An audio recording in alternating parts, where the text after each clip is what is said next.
축복합니다. 우리 하나님의 말씀을 보도록 하겠습니다. 누가복음 4장 16절부터 19절에 있는 말씀입니다. 누가복음 4장 16절부터 19절 시작.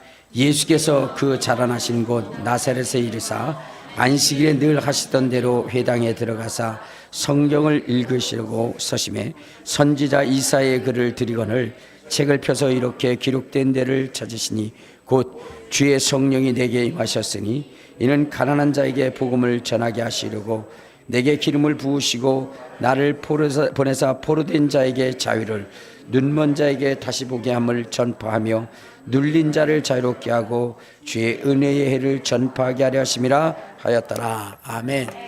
이제 자기 자신을 축복할 때 이렇게 축복하십시오. 나는 예수님 때문에 오벳 에돔의 복을 받은 사람입니다. 고백하시길 바랍니다. 나는 예수님 때문에 오벳 에돔의 복을 받은 사람입니다. 아멘. 하나님의 아들이신 예수 그리스도는 2000년 전에 이 땅에 오셨습니다. 이 땅에 오셔서 30년의 세월이라고 하는 세월 동안은 우리 인생과 크게 별반 다르지 않은 그러한 삶을 사셨어요. 그러다가 이제 30세가 되시게 될 때에 예수님께서는 도저히 이해할 수 없는 그러한 일을 하셨는데 그것이 무엇이냐면 바로 세례 요한에게 세례를 받으려 하셨다는 거예요. 세례 요한에게 세례를 받으려 하셨던 것. 이것이 왜 이상하냐 하면은 여러분 하나님의 아들이신 예수 그리스도 그분은 하나님이십니다. 그렇기 때문에 창조주이시며 하나님이신 그분이 피조물에게 세례를 받는다는 것은 그건 이치적으로 맞지 않기 때문이라는 거예요. 자, 예수님이 하나님이시라는 증거가 무엇이냐? 우리 한번 요한복음 1장 1절에 보면 이런 말씀이 있어요. 요한복음 1장 1절. 자, 시작. 태초에 말씀이 계시니라. 이 말씀이 하나님과 함께 계셨으니 이 말씀이 곧 하나님이시라. 태초에 하나님과 말씀이 같이 계셨는데 그 말씀이 하나님이시라는 거예요. 그런데 그 말씀이 육신이 되어 오신 분이 누구냐? 예수 그리스도십니다. 우리 14절을 보면 이렇게 말씀하고 있어요. 시작. 말씀이 육신이 되어 우리 가운데 거하심에 우리가 그의 영광을 보니 아버지의 독생자의 영광이요 은혜와 진리가 충만하더라. 그러니까 예수 그리스도는 말씀이 육신이 되어 이 땅에 오신 하나님이시라는 거예요. 우리 요한일서 5장 20절에 이렇게 말씀하고 있어요. 요한일서 5장 20절 우리 다 같이 합독하도록 하겠습니다. 시작. 또 아는 것은 하나님의 아들이 이르러 우리에게 지각을 주사 우리로 참된 자를 알게 한 것 또한 우리가 참된 자 곧 그의 아들 예수 그리스도 안에 있는 것이니 그는 참 하나님이시요 영생이시니라. 그러니까 예수님이 누구냐? 참 하나님이시고 영생이시라는 거예요. 그 예수 그리스도는 어떠한 일을 하셨느냐? 만물을 창조하셨다는 거예요. 자, 우리 요한복음 1장. 자, 우리 요한복음 1장 3절에 보면 이렇게 얘기합니다. 자, 시작. 만물이 그로 말미암아 지은 바 되었으니 지은 것이 하나도 그가 없이는 된 것이 아니라 만물이 그로 말미암아 지은 바 되었다는 거예요. 골로새서 1장 16절에도 이렇게 이야기를 합니다. 자, 골로새서 1장 16절. 자, 시작. 만물이 그에게서 창조되되 하늘과 땅에서 보이는 것들과 보이지 않는 것들과 혹은 왕권들이나 주권들이나 통치자들이나 권세들이나 만물이 다 그로 말미암고 그를 위하여 창조되었던가. 만물이 하나님의 아들이신 예수 그리스도로 말미암아 창조되어졌다는 거예요. 이 우주와 만물이. 자, 그러니까 우리의 인생도 결론적으로 누가 창조한 것이냐? 예수 그리스도께서 창조하신 거예요. 그렇다면 여러분 세례를 받아도 누구에게 받아야 되느냐? 예수님에게 받아야 되는데 도리어 어떻게 됐어요? 예수님이 피조물인 바로 요한에게 세례를 받으려 했다는 거예요. 받으려 했다는 거예요. 이거는 말이 안 되는 거죠. 가끔 가다가 애들이 그렇게 얘기할 때가 있어요. 너 누구 닮았냐? 그러면 아버지가 나를 닮았어요. 이렇게 얘기하는 애들이 있어요. 예, 아버지가 아들을 닮는 겁니까? 아들이 아버지를 닮는 겁니까? 아들이 아버지를 닮는 거죠. 마찬가지로 여러분, 피조물이 조물주에게 세례를 받아야 되는 것이지, 창조주가 피조물에게 세례를 받는 것은 그 이치에 맞지 않는다는 거예요. 그래서 요한도 자기에게 세례를 받으러 오시는 예수님을 향해서 이렇게 말씀을 합니다. 자, 우리 한번 어디를 보시냐면 마태복음 3장 14절을 보면 13절부터 읽도록 하겠습니다. 자, 시작. 이때에 예수께서 갈릴리로부터 요단강에 이르러 요한에게 세례를 받으라 하시니 요한이 말려 이르되 내가 당신에게 세례를 받아야 할 텐데 당신이 내게로 오시나. 그러니까 요한도 너무나 잘 알고 있었던 거예요. 자기가 예수님 앞에 세례를 받아야 되는데 왜 당신이 내게 세례를 받으려 하십니까? 라고 이렇게 이야기를 했던 거예요. 근데 예수님이 왜 요한에게 세례를 받으려 했느냐 하면은 다른 것이 아니라 하나님이 정하신 것이 있어요. 하나님 아버지께서 정하신 뜻이 있는데 그것은 뭐냐면 예수 그리스도께서 이 땅에 오셔서 주의 사역을 행함에 있어서 바로 성령을 받아야 되는데 그 성령을 받게 하는 그 법을 정하셨어요. 그것은 뭐냐면 바로 세례를 받을 때에 하나님께서 성령을 부어주시겠다라고 약속하셨고 그렇게 법을 정했었던 것입니다. 그래서 예수님이 이제 주의 사역을 할 때에 뭐요? 성령을 받아야 되는 거예요. 성령을 받아야 주의 사역을 감당할 수 있습니다. 그렇기 때문에 하나님의 정하신 법대로 세례 요한에게 어떻게 된 거예요? 세례를 받게 된 것입니다. 그래서 주님께서 이렇게 말씀하셔. 15절 시작. 예수께서 대답하여 이르시되 이제 허락하라. 우리가 이와 같이 하여 모든 의를 이루는 것이 합당하니라 하시니 이에 요한이 허락하는지라 그랬어요. 그러니까 하나님 아버지께서 이렇게 정하셨다. 그래서 그렇게 순종하는 것이 맞다라고 이야기할 때에 요한도 그 말씀을 순종하여 세례를 주었던 겁니다. 아니나 다를까 예수님께서 요한에게 세례를 받으시고 난 다음에 뭐 어떻게 됐느냐. 16절 시작. 예수께서 세례를 받으시고 곧 물 위에서 올라오실 때 하늘이 열리고 하나님의 성령이 비둘기같이 내려 자기의 이엠에 임하심을 보시더니 하늘로부터 소리가 있어 말씀하시되 이는 내 사랑하는 아들이요 내 기뻐하는 자라 라고 이렇게 말씀하셨습니다. 그러니까 예수님이 성령을 받으려고 세례를 받으려 하셨던 거예요. 예수님께서 요한에게 세례를 받고 물 위에서 올라오실 때 임하신 것이 누구냐? 그분이 바로 성령이셨다는 것입니다. 그러면 왜 예수님은 성령을 받으려 하셨던가? 피조물에게 세례를 받으면서 왜 예수님은 성령을 받으려 하셨는가 하는 거예요.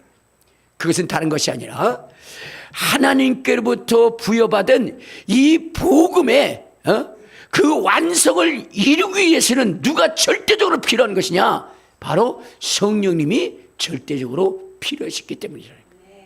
자, 우리 다시 한번 어디를 보시냐면 자, 누가복음 4장 18절에 보면 이렇게 얘기합니다. 4장 18절. 자, 시작. 주의 성령이 내게 임하셨으니 이는 가난한 자에게 복음을 전하게 하시려고 내게 기름을 부으시고 나를 보내서 포로된 자에게 자유를 눈먼 자에게 다시 보게 함을 전파하여 눌린 자를 자유롭게 하고 주의 은혜를 전파하게 하려 하심이라. 그러니까 여러분 죄인인 우리의 인생을 죄에서 구원할 뿐만 아니라 하나님의 자녀로 하늘의 상속자로 세우시고 또 이 땅에 주의 사역자로 세우심에 있어서 그 사역을 이룰 수 있도록 하신 분이 누구냐? 바로 성령님이시라는 거예요. 예수님께 성령이 임하시고 나니까 이 사역을 능히 감당할 수 있게 되셨다는 거예요. 여러분 구원이라고 하는 것은요 구원이라고 하는 것은 예수님 홀로 그 일을 감당해내기에는 너무나 어려운 일이에요. 어려운 일. 자, 여러분, 예수님이 이 땅에 오셨는데 하나님께서 그에게 준 사명이 뭐예요? 그것은 다른 것이 아니라 바로 죄인된 인생, 지옥 갈 수밖에 없는 그 인생을 구원하시기 위해서 이 땅에 오셨다라고 얘기했어요. 자, 마태복음 1장 21절에 보면 이런 말씀이 있어요. 마태복음 1장 21절 시작. 아들을 낳으리니 이름을 예수라 하라. 이는 그가 자기 백성을 그들의 죄에서 구원할 자심이라. 여러분, 예수 그리스도의 사명은 무엇이냐면, 여러분, 지옥 갈 수밖에 없는 우리 인생의 죄를 걸머지고, 그리고 바로 십자가에 못 박혀 그 죄를 담당하는 것이었어요. 그런데 여러분들, 이것은 뭐냐면 쉬운 일이 아니에요. 쉬운 일이 아니에요. 예수님도 정말로 인류가 고통당하고 지옥 가는 것을 보았을 때 저들을 위하여 내가 희생해야지 라고 뜻은 정했지만, 그러나 여러분, 막상 그 일을 해놓고 보니까 어떻게 되겠어요? 너무나 힘들고 너무나 고통스러운 것이기 때문에 이 예수님께서는 겟세마네 동산에서 기도하셨어요. 자, 우리 한번 성경을 한번 봅시다. 마태복음 26장. 마태복음 26장 우리 37절 38절에 보면 이렇게 얘기합니다. 자, 시작. 베드로와 세베대의 두 아들을 데리고 가실새 고민하고 슬퍼하사 이에 말씀하시되 내 마음이 매우 고민하여 죽게 되었으니 너는 여기 머물러 나와 함께 껴있으라 하시고. 자, 여기에 보면은 예수님께서 막상 이 십자가를 져야 할 그때가 가까우니까 여러분, 너무나 이것이 고통스러운 것이, 너무나 힘든 것이. 그래서 하나님께 기도하시는, 고민하고 매우 슬퍼하고 그리고 주님 앞에 간절히 간청하는, 나를 치료해달라, 나를 이곳에서 지나가게 해달라. 여러분, 그때에 그 주님의 애절함이 얼마나 간절했느냐. 우리 어디를 보시냐, 누가복음 22장. 자, 우리 누가복음 22장 우리 42절에 보면 42절부터 44절 시작. 그 뜻이오거든 이 잔을 내게서 옮기시옵소서. 그러나 내 원대로 마옵시고 아버지의 원대로 되기를 원하나이다 하시니, 천사가 하늘로부터 예수께서 나타나서 힘을 줬.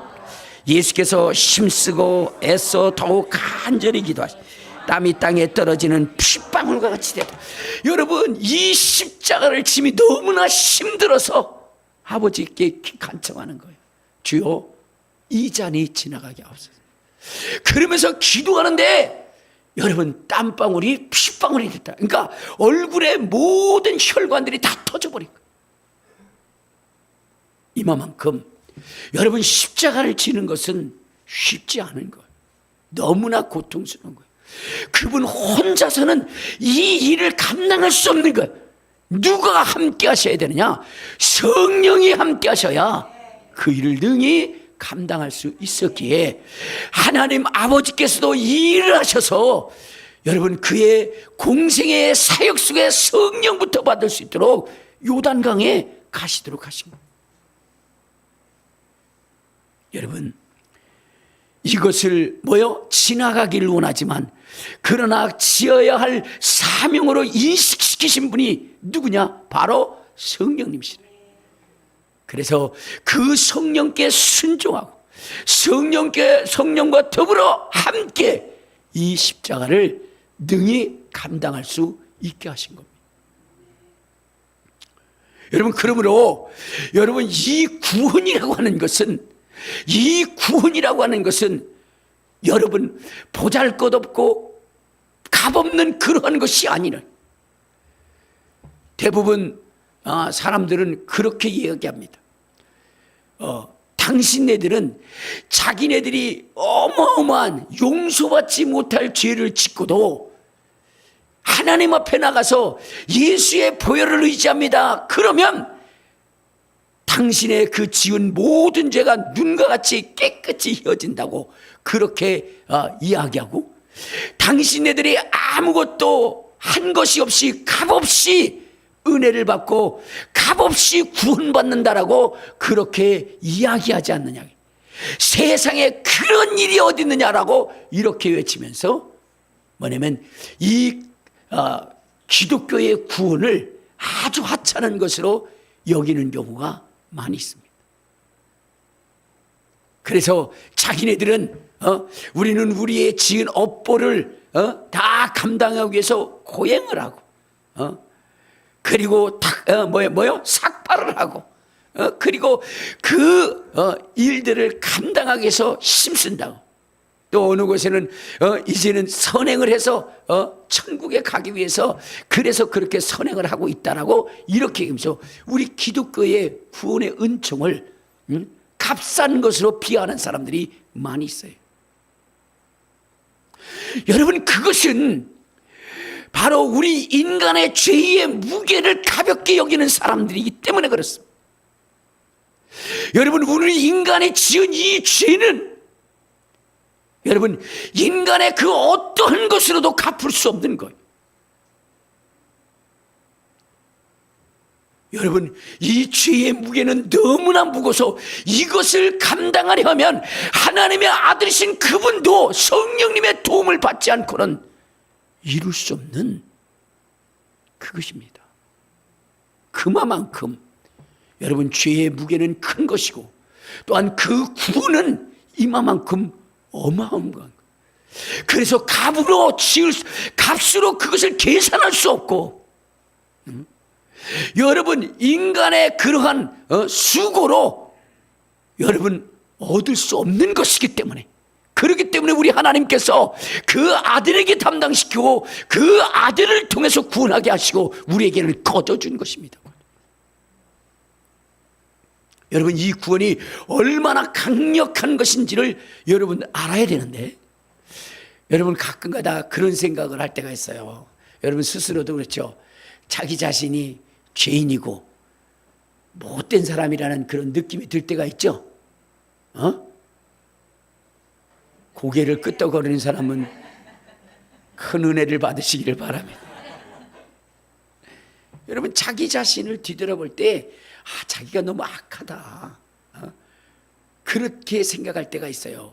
그래서 하나님, 나의 지은 이 모든 죄를 용서해 주시옵소서, 용서해 주시옵소서, 이렇게 기도할 때가 있어요. 왜? 자기의 모든 죄를 주님 앞에 내어놓고 회개하면 주님이 뭐 한다고요? 용서해 주신다고 그랬으니까. 그래서 그렇게 기도는 하지만, 그러나 뒤돌아 생각해 보면 과연 내 죄가 사해졌을까? 아니야, 이것만은 아닐 거야 라는 그러한 생각을 가질 때가 있습니다. 그러나 여러분들 이러한 생각을 여러분의 뇌리 속에서 싹 지워야 되는 것은 무엇 때문이냐면 이런 것입니다. 마귀가 우리의 죄를 가지고 참소할 때 어떻게 참소해요? 저 죄인들 의롭다고 해서는 안 됩니다 라고 생각한 그 사람들조차도 여러분 마귀의 참소 아래 죄인으로 들어갈 수밖에 없는 그 상황이 되어진다는 거예요. 그게 누구냐? 바로 욥이라고 하는 사람. 하나님이 보실 때 그래도 욥은 의롭게 살았어요. 의롭게 살았어요. 그래서 하나님이 마귀에게 얘기합니다. 사단에게 얘기하죠. 욥처럼 의로운 사람을 네가 보았느냐 라고 이렇게 얘기했어요. 자, 그런데 그 욥조차도 그 죄가 명명백백하게 드러내서 참소를 당하고 여러분 그 형벌을 면할 수 없게 참소하는 자가 누구냐? 그것이 마귀예요. 마귀. 알겠습니까? 그러니까 여러분, 마귀는 우리의 티끌 같은 죄라도 그것을 드러내서 무서운 형벌을 받게 하는 자가 누구냐? 그가 마귀입니다. 자, 그런데 여러분, 예수 그리스도의 이 피뿌림과 성령으로 말미암아 우리에게 주어진 이 구원은 여전히 우리는 죄 가운데 죄를 먹고 마신다 할지라도 뭐요? 마귀가 우리를 참소할 수 없다는 거예요. 예수의 피, 예수의 구원을 가진 자는 그 누구도 참소할 수 없다라고 얘기합니다. 자, 우리 한번 성경을 봅시다. 자, 로마서 8장. 자, 로마서 8장 1절 2절에 보면 이렇게 말씀을 하고 있어요. 시작. 그러므로 이제 그리스도 예수 안에 있는 자는 결코 정죄함이 없나니 이는 그리스도 예수 안에 있는 성령의 생명의 법이 죄와 사망의 법에서 너를 해방하였습니다. 그러니까 여러분, 우리는 어때요? 우리 스스로도 너무나 무수한 죄를 내 속에서 찾을 수 있는 존재일지라도 여러분, 그 마귀가 사단이 우리를 정죄할 수 없게 한다는 거예요. 무엇 때문에? 예수 그리스도의 죽음과 성령의 인도하심을 따라 우리가 살면, 그 믿음을 받아들이면 여러분, 마귀도 귀신도 참소할 수 없게 된다. 여러분, 참소하려 하면 주님이 이렇게 말씀하십니다. 자, 로마서 8장 31절에 보면 이렇게 얘기합니다. 자, 시작. 그런즉 이 일에 대하여 우리가 무슨 말하리요? 만일 하나님이 우리를 위하시면 누가 우리를 대적하리요? 자기 아들을 아끼지 아니하시고 우리 모든 사람을 위하여 내어주시니가 어찌 그 아들과 함께 우리에게 주시지 아니하겠느냐? 누가 능히 하나님께서 택하신 자를 구발하리요? 의롭다 하신 이는 하나님이시니 누가 정죄하리요? 죽으실 뿐 아니라 다시 살아나시는 이는 그리스도 예수시니 그는 하나님 우편에 계신 자요 우리를 위하여 간구하시는 자이나 누가 우리를 그리스도의 사랑 안에서 끊으리요? 환난이나 곤고나 박해나 기근이나 적신이나 위험이나 칼이라 라고 이렇게 말씀하고 있는 거예요. 그러니까 예수 그리스도께서 이루어 놓으신 그 구원이 있는 그 사람은 그 누구도 정죄할 수 없다는 거예요. 이전에 사단이 욥을 정죄했을 때는 욥에게 악창이 나고 모든 것을 다 빼앗기게 되는 저주를 내렸지만, 그러나 여러분, 욥보다 추악하고 더럽고 보잘것없는 우리의 인생이지만은 마귀가 우리를 참수할 수 없는 것은 예수 그리스도의 피뿌림 때문이라는 거예요. 예수 그리스도의 그 죽음 때문이라는 거예요. 우리의 죄를 담당하신 그것 때문이라는 거예요. 여러분, 이것이 너무나 힘들고 어려운 것이기에 주님은 땀방울이 피방울이 되도록 기도하며 지나가게 했지만, 그러나 여러분, 구원을 위해서 반드시 필요한 것이기에 주님이 이 일을 담당하신 것입니다. 그러므로 여러분, 이 주님의 이 구원이 있는 자는 결코 누구도 정죄할 수가 없는 거예요. 오히려 정죄하면 어떻게 된다 그랬어요? 그 사람이 죄가 된다는 거예요. 사람을 판단하는 너희는 누구냐? 오직 그를 판단하고 재판하신 이는 하나님 한 분뿐이시니, 하나님이 예수의 피가 있는 자, 예수의 이름이 있는 자를 여러분 형벌하지 않는다는 거예요. 그의 죄를 드러내지 않는다는 거예요. 그를 용서하고 끝까지 품고 그 누구도 그를 정죄할 수 없도록 우리 주님 그렇게 하신다는 거예요. 그러니 여러분, 이 구원이 얼마나 위대한 것인지를 알아야 되는 거예요. 그런데 사람들은 우리 주님이 땀방울이 피방울이 되도록 그렇게 기도하시면서 지나가야, 또 그래서 십자가에 죽어야만 되는 그 구원을 지들 스스로가 구원의 길을 만들 수 있다라고 이렇게 얘기하는 어리석은 자들이 너무나 많이 있다는 겁니다. 사랑하는 여러분, 오늘 예수님이 왜 성령을 받으려 하셨는지, 예수님이 왜 성령과 함께하기를 소망했는지, 그것을 여러분들이 아셔야 되는 거예요. 자, 근데 그 예수님이 이제 우리에게 뭐라고 하냐? 너희도 성령의 충만함을 받아라. 성령의 충만함을 받아라. 왜 그랬을까요? 여러분, 예수 그리스도가 이뤄놓으신 이 구원의 이 값진 보화는 어떻게 돼요?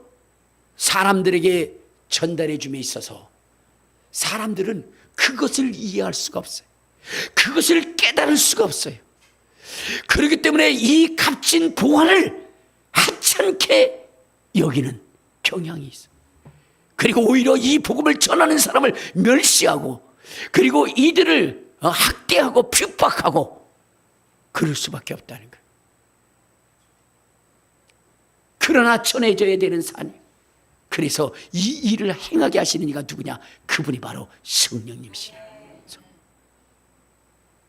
그렇기 때문에 주의 제자들이 복음을 전하기에 앞서 먼저 마가의 다락방에서 성령의 충만함을 받으라고 우리 주님이 말씀하신 것이고, 주의 제자들은 성령의 충만을 받아서 기사와 이적과 표적과 능력과 권능을 행하게 되었다는 거예요.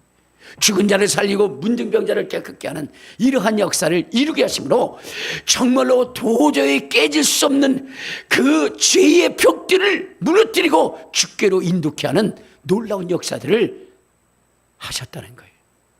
그러면 그 제자들이 무엇으로 말미암아 그 일을 할 수 있었는가? 다른 것이 아니라 성령의 충만함으로 해요. 그러므로 오늘 이 시대를 살아가는 우리는 어떻게 되느냐? 성령의 충만함을 받아요. 성령의 인도함을 받아야 되고 성령의 깨우침을 따라가야 된다는 거예요. 그래서 여러분들은 성령을 사모하는 사람, 성령을 의지하게 될 때에, 그때에 여러분 정말로 세상도 이길 수 있는 것이고 권세도 명예도 돈도 이겨 이 복음을 가장 값진 것으로 여길 수 있게 된다는 거예요. 우리 교회가 있기까지 참 물신양면으로 도와주신 그런 그 선교사님이 계셔요. 네, 선교사님 부부가 계신데 그분들이 참 물질적으로도 많이 도와주셨어요. 그래서 우리가 지금까지 오는 동안에 물질적으로 어려움을 당하지 않았습니다. 근데 그 선교사님은 집사님으로 이제 중국에 가셨어요. 중국에 가서 사업을 하셨습니다. 그래가지고 돈을 많이 벌었어요. 근데 문제는 뭐냐면 이 중국 정부가 법을 정해놨는데 어떤 법을 정했냐? 중국에서는 마음껏 돈을 벌 수가 있게 만들었어요. 그러나 그 돈을 가지고 나갈 수 없도록 만들어요. 그러니까 거기서 사업을 해서 성공을 해서 돈을 벌었는데 가지고 나오려고 하니까 가지고 나올 수 없도록 만들어버린 거예요. 그래서 뭐냐면 그걸 다 놓고 나오고 어디로 갔느냐? 거의 맨몸으로 뉴질랜드에 가셨어요. 그래서 거기서 열심히 일을 하셔가지고 그래가지고 돈을 벌었어요. 근데 이분들이 하나님을 철저히 만나게 됩니다. 그들은 물질을 소중히 여겼지만 그러나 하나님의 인도하심과 역사하심 속에 자기네들이 그렇게 땀 흘리고 애를 써 번 모든 물질들을 어디냐? 선교사업에 사요. 선교사업. 그러면서 막 어디야 무슨 이런 섬들 있잖아요. 그런 섬들, 아프리카 이런 어떤 엄청난 그러한 그 선교를 하면서 그곳에 가서 교회도 져주고 이러한 그 사역을 하게 됩니다. 그리고 우리 교회에도 많은 그러한 그 지원을 해주셨어요. 자, 그런데 어떤 일이 벌어지냐면 그 남편 목사님 되시는 분이 어느 날 막 그냥 통증도 느끼고 그래서 병원에 가봐서 사진을 찍어보니까 혈관들이 다 막혀 있는 거예요. 이 동맥, 심장에서 나오는 그러한 혈관들이 다 막혀 있는 거예요. 그래서 어떻게 하려고 했어요? 그것을 시술을 해서 뚫을 수 있다고 생각을 해가지고 시술을 하려고 딱 보니까 더 정밀 검사를 해보니까 혈관들이 막힌 데가 한두 군이 아니에요. 많은 곳이 막혀져 있어요. 그리고 뭐냐면 생명의 위험도 어떻게 해요? 찾아오게 된 거예요. 위험도 있는 거예요. 그래서 어떻게 했냐면 이거는 시술로는 안 되고 개복을 해야 된다는 거예요. 근데 개복을 해서 하다가 어떻게 해요? 죽을 수도 있다는 그런 그 위험한 상황 속에서 어떻게 돼요? 이제 수술 날짜를 잡은 거예요. 그 수술 날짜를 잡고 나서 제가 오살리 기도원에 갔을 때 거기서 만난 거예요. 거기서. 그래서 둘이 만나서 얘기하다가 어떻게 된 거예요? 자기가 이제 시술을 받아야 되는데, 수술을 받아야 되는데 사정이 이만저만하다 그래서 제가 가슴에다 손을 얹어놓고 기도해 줬어요. 그때 여기가 뜨끈뜨끈해진다 그래요. 수술 날짜에 딱 가서 수술을 하려고 다시 한번 검사했더니 막힌 혈관들이 싹 뚫어져 버려요. 싹 뚫어져 버려요. 여러분, 이것은 뭐냐면 다 병원 기록이 있는 거죠. 기록이 있는 거예요. 그러니까 그 아내 되시는 목사님이 나중에 알았어요. 기도받고 그렇게 치료됐다는 거. 그걸 나중에 알고 나서는 아니 그러면 미리 얘기해서 그래서 인사라도 드려야지 그게 뭐 하는 거냐고. 그래가지고 그런데 저희 교회의 뭐예요? 원칙이 뭐죠? 거저받았으니 거저주어라. 거저받았으니 거저주어라. 여러분, 하나님의 역사하심은 놀라운 역사인데 그것은 뭐냐면 대가를 받고 하는 게 아니에요. 거저받았으니 거저주어라. 그럼에도 불구하고 그 아내 되시는 분은 뉴질랜드에서 만약에 수술을 하려면 여기까지 수술하고 그러면 엄청난 비용이 들 텐데 그리고 또 그거 개복을 하고 그러면은 또 그것으로 인한 후유증도 있을 텐데 그걸 싹 고쳐줬는데 그렇게 입을 싹 닦을 수 있느냐고. 그래가지고 우리 교회에다가 뭐냐면 선교원금을 몇백만 원을 보내주셨어요. 여러분, 하나님은 살아계신 하나님, 하나님은 역사하신 하나님. 이러한 일들이 왜 아니 그런 기적적인 일이 어떻게 해요? 여러분, 이 기적적인 일이 일어나는 것은 여러분 이것을 능히 감당하고도 남을 만한 주님의 죽으심과 부활하심이 있었기 때문이라는 거예요. 우리 김정희 집사님 그 옳게 되시는 분도 그분도 병원에 간호사인가요? 그래요.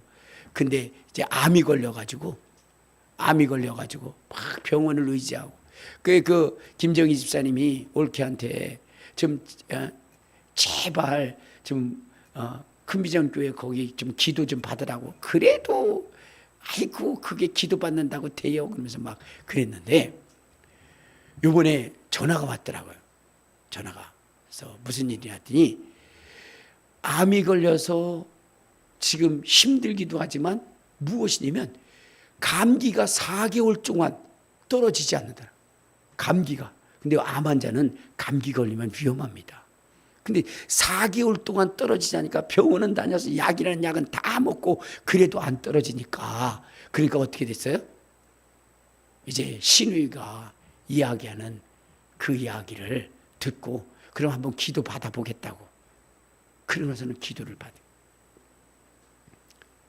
받고 얼마 안 있다가 그 감기가 4개월 동안 떨어지지 않던 감기가 싹 난 거예요. 믿지 않죠? 저기 뭐야 김정희 집사님 딸이 저기 앉아 있어요.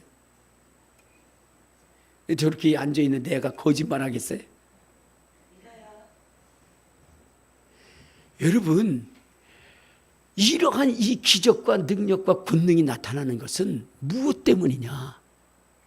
다른 것이 아니라 바로 예수 그리스도께서 정말로 구원의 은총을 주기 위해서 성령과 함께 이루신 창조주가 이루신 것이기 때문에, 그러기 때문에 여러분 우리의 모든 질병과 이런 또한 어려움과 고통과 이런 것들을 다 감당할 수 있는 거예요. 이룰 수 있는 거예요. 그러니까 오늘 여러분들이 지금 신앙생활하면서 여러분들이 해야 되는 것이 뭐냐면 성령의 충만함을 위해서 기도해야 돼요. 성령의 충만함을 얻기 위해서. 성령의 충만함. 주님께서 우리에게 성령의 충만함을 받으라 하신 이유는 바로 이런 거예요. 우리의 힘과 능으로는 능히 감당할 수 없는 것이라 할지라도 성령으로 말미암은 것이면 능히 이룰 수 있는 것이기 때문에, 그러기 때문에 되는 거예요. 여러분, 지금 여러분들의 인생에 어려움과 고통과 슬픔과 괴로움과 안 되는 일이 있다고 한다면 오늘 이제부터 정말로 우리 주 예수 그리스도께서 이뤄놓으신 이 구원의 길과 성령이 함께 하신 이 역사를 통해서 여러분의 모든 문제를 해결할 수 있다고 하는 믿음의 담대함을 가지고 나아가시기를 주님의 이름으로 축원합니다. 그러면 반드시 이루어지는 것입니다. 반드시. 주님을 믿고 성령을 의지한다 하면서도 여전히 죄악 가운데, 여전히 뭐냐면 절망 가운데 거하지 마시고 강하고 담대함으로 주님과 더불어 전진해 나가시기를 바랍니다. 그러면 이루어지는 거예요. 제가 여기 목사 코너에도 썼지만, 여러분 조선의 그 명종 때에 서해라는 사람이 있었어요. 서해라는 사람. 그는 몰락한 양반의 가문이에요. 몰락한 양반의 가문. 그런데 어떻게 돼요? 이분도 나이가 들었지만 가문이 몰락하다 보니까 시집올 처자가 없는 거예요. 그런데 또 한 가문이 있는데 아버지가 청풍 군수를 지내신 그러한 분인데, 그런데 뭐냐면 그 딸이 있었는데 이 딸이 5살 때 뭐냐면 종의 실수로 말미암아 두 눈이 멀어버려요. 두 눈이. 자, 그러니까 어떻게 돼요? 불행한 그러한 인생 아니겠습니까? 여러분, 쥐가 먹는 게 더 고통스러울까요? 눈이 먼 게 더 고통스러울까요? 그렇죠. 비는 게 없는. 그러니까 그 인생의 최고의 불행. 여러분들 이 뭐냐면은 이 몸뚱아리, 사람의 몸뚱아리를 1억으로 친다면 눈은 9천만 원이라는 거예요. 9천만 원. 그만큼 인생에 있어서 눈은 중요한 거예요. 근데 그 두 눈을 뭐냐면 잃어버린 거예요. 시력이야. 그러니까 어떻게 돼요? 혼기가 되어도 중신하는 것이 없는 거예요. 자, 그러다가 그 아버지도 생각할 때 관연한 땅을 혼자 보낼 수 없으니까 중매쟁이에게 수단과 방법을 가르지 말고, 그리고 어떻게 돼요? 좀 신랑 하나를 좀 얻어와라. 그 중매를 좀 시켜줘라. 그렇게 한 거예요. 그러니까 이 중매쟁이가 그 집을 찾아간 거예요. 그래가지고 아이고 가세가 기울고 그런데 이제 홍기도 넘은 것 같으니까 이제 내가 잘 알고 있는 처자가 있는데 아주 훌륭한 양반집 가문이고 아버지가 이제 뭐냐면은 군수시라고 이렇게 얘기하면서 그거 좀 맺어주라 돼. 그러니까 그냥 이 집안에서 어떻게 돼요? 너무나 좋은 거죠.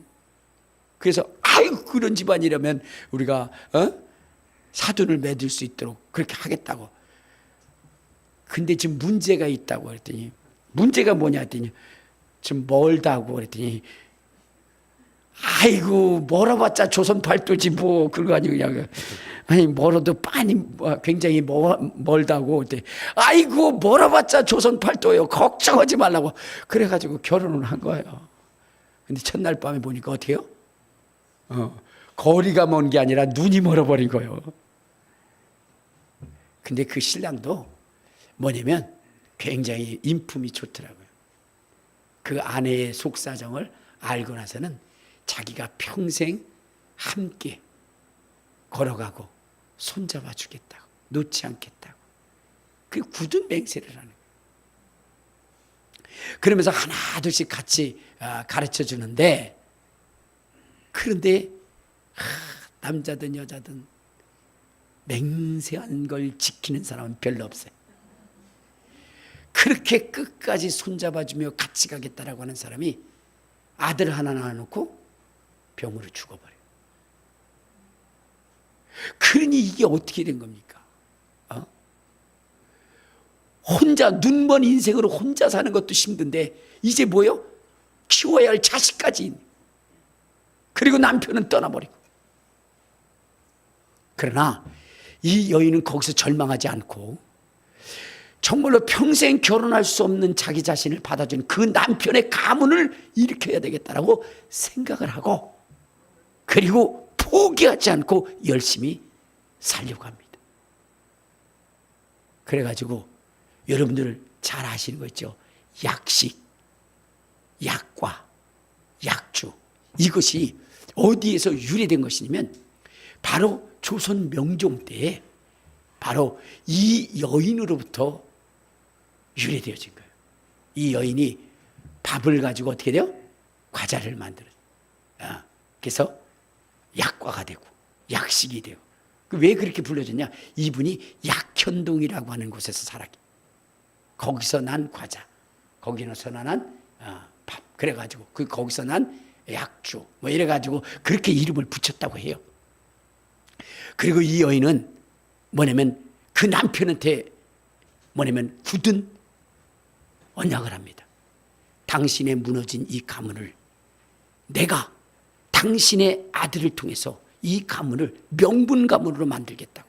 나는 낙심하고 좌절하지 않겠다고.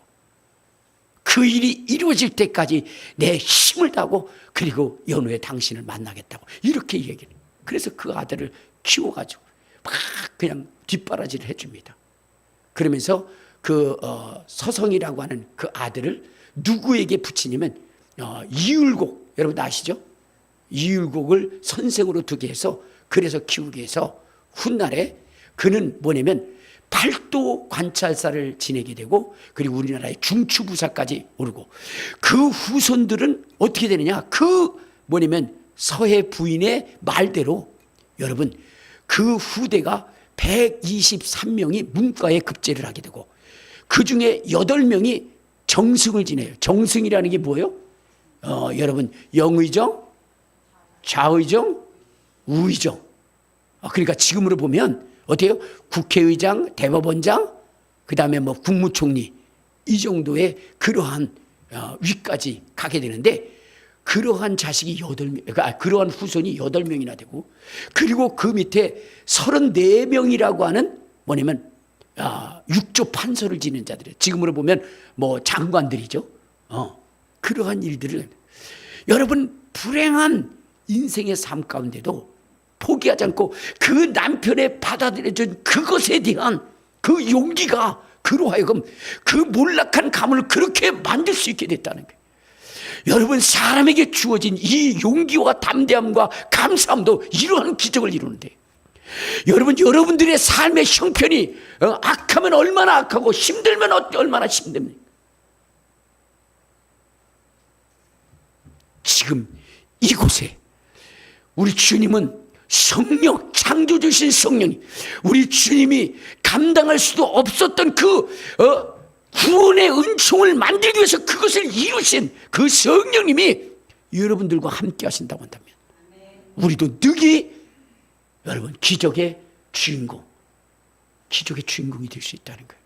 그러므로 여러분들 지금의 여러분의 삶의 환경을 보고 낙심하지 말고 성령의 부어주심을 기대하고 소망하며 정말로 여러분의 인생 속에 귀한 일, 놀라운 일, 기적 같은 일들을 이룰 수 있는 그러한 성도들이 되시기를 주님의 이름으로 축원합니다. 베드로는 정말로 그 주님이 수제자처럼 여기고 그렇게 아꼈던 그 베드로는 죽음 앞에서 어떻게 됐어요? 그 죽음이 두려워서 자기 스승을 부인했어요. 그러한 그 베드로를 성령이 감동시키고 성령이 함께하니까 하루에도 3,000명, 5,000명을 주께로 인도할 뿐만 아니라 훗날에 주님을 위해서 십자가에 거꾸로 매달려 순교하는 장에 이르는 위대한 신앙이 되었고 초대교회의 지도자가 된 것입니다. 여러분 오늘 그 성령의 충만함을 입으시기를 주님의 이름으로 축원합니다. 그 성령을 사모하는 여러분들이 되시기를 주님의 이름으로 축원합니다. 우리 주님이 성령을 받으시고 그 성령을 우리에게 부어주시기를 원하셨으니 반드시 우리도 성령 충만하여 지금 있는 이 모든 위경과 고난과 어려움들을 이겨낼 수 있는 저와 여러분이 되시기를 주님의 이름으로 축원합니다. 우리 주여 한번 부르